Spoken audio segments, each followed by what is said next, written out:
All right, ladies and gentlemen, how are we doing tonight, yeah? Can you tell that I'm really excited? I'm very excited. Thank you, Mr. Kraza, for the warm welcome to my soapbox. You may or may not regret him handing it over to me in the next couple of minutes, but I have it, I'm milking it. So, ladies and gentlemen, I know that you may or may not be tired of listening to a bunch of people tell you how awesome Edison is, but that is my job, so, you know, I'm feeling a lot of joy. If you feel it too, feel free to make some noise. I want to see the excitement that I know that is infectious in this building. Exactly! That's precisely what I want to hear all day, every day, because that feeling that you felt just then is the feeling that runs through the veins of Edison, or arteries. I am in med and I do have to be correct. My teacher's back there. It's arteries. All right, so I come to you speaking straight from the heart. Quite literally, my index cards are just bulletin points. I want to come to you on a spiritual level because, in my opinion, Edison holds so much emotional value to me that I want to give that emotional value to you. So, as Mr. Kraus has stated, my name is Lauren Black. I am a second-year Academy of Health Professions student, which means stress, and also a lot of learning about the human body, what I want to do, how I want to do it, and also diagnosing, that sort of thing. I am Skills USA Vice President, which means that from time to time I answer the call of my peers to lead from the back, to serve my peers and people, and offer them the opportunities that I know I would have wanted if I was a younger student, because let's be realistic here, freshman year was incredibly tough. So, tonight is a monumentous occasion, and I don't want you to think of me as just a student for that, just a health student, just a president. I want to come to you as an apprentice of life, and this humble apprentice comes before you to answer a question. Why Edison? Why all of this? Why does it matter? How many students in Montgomery County again? How many in so many? Oh, thank you. Wow, I wasn't actually expecting someone to answer that question. And just ballparking, do you know how many in a public school?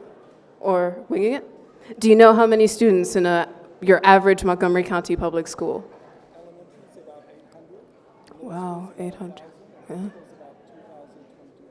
Amazing, amazing. So for those of you that didn't catch it, that's a lot of students from elementary, a lot of students for middle school, and a lot of students for high school. Mathematics, ladies and gentlemen. So, getting on a more serious note, how many of those students do you think receive individualized care based on their goals, or lack thereof? Exactly, not enough. Not enough. So, entering the school system, I homeschooled for middle school, and I entered the Montgomery County public school system in 9th grade, and I came to it and I floundered. I did. I stumbled, and I tripped, and I fell, and it was like drowning. You know, there's so much information because I had goals. I didn't know how to achieve them. I wanted to do things. I didn't know how to do them. And a lot of the attitude towards students, especially these days, is, well, if you can't swim, then drown. And what's great about Edison is that it comes before you and says, take a lifesaver, and let's get to shore, and let's teach you how to swim. You've been struggling for far, far too long. So that's why Edison, but maybe you're more interested in why I chose Edison, which is also a good question. I love talking about myself. So, I chose Edison because I'm goal-oriented and I'm a problem solver. I see things wrong and I have an urge to correct them. I see a need for change and I wish to enact it. We can only be the change we wish to see in the world, after all. And at Edison, I saw these two ideals fostered, grown, preserved, and helped, and loved, and cared for. So maybe it's something about the classes. You know, we could talk a lot about individualized needs. You know, we could talk about the relation from the theoretical to the practical. I sit in front of a textbook almost every day, and I see wound care. I see transferring patients to wheelchairs. I see understanding patients on an emotional level. You know, they're sitting in that hospital bed, and no one has given them a hug in how long? And then I take these things and I go into the real world. I've always been someone who likes to compare, contrast, and analyze. And I take these things to unrelated things. Say, for instance, my AP literature class, and I say to myself, well, this man wrote this book at this time and he was clearly struggling and I wish I could have been there to help. A country's literature reflects its healthcare. It's an odd statement, but it's the truth. We only write about the things that are important to us. and healthcare is important to me. You know, I'm not there yet, but I've chosen my path. I know what I want to do, what I need to do. It's the only path for me, and even though I'm not there yet, I don't have my white coat, I don't even have my high school diploma, but I've already sworn to do no harm. That is how it is. So let's get a little slangy, yeah? Let's get a little colloquial, yeah? Edison's got that thing.